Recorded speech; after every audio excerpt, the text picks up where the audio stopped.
ஒரு குழந்தைக்கு ஒரு பெற்றோர் தரக்கூடிய ஆகப்பெரிய கிஃப்ட் மூணே மூணு தான். நம்பர் 1, அம்மாவும் அப்பாவும் சேர்ந்தே இருப்பது. சேர்ந்து இருக்கிற மாதிரி ஒரு கிஃப்ட் குழந்தைக்கு வேற எதுவுமே நீங்க கொடுத்துட முடியாதுங்க. அந்த குழந்தையின் முன்னால் சண்டை போட்டு பிரிவதை காட்டிலும் அந்த குழந்தைக்கு நீங்கள் தருகின்ற தண்டனை வேற எதுவுமே கிடையாது. அம்மா அப்பாவும் சேர்ந்து இருங்க.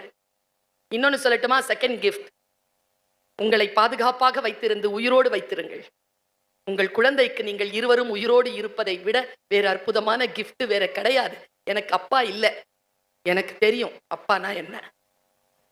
நிறைய பேருக்கு அம்மா இருக்காது, நிறைய பேருக்கு அப்பா இருக்காது. இருந்த 2 பேரும் பிரிஞ்சு இருப்பாங்க. அந்த குழந்தையின் மனநிலையை யோசித்து பாருங்கள். குழந்தை என்று வந்துவிட்டால் பெற்றோர்களே, it is not a biological factor, it is a social responsibility. அது ஒரு சமூக பொறுப்பு. ஒரு குழந்தைக்கு பெற்றோராக இருப்பது என்பது சமூக பொறுப்பு. மூன்றாவது சொல்லட்டுமா? கிஃப்ட்.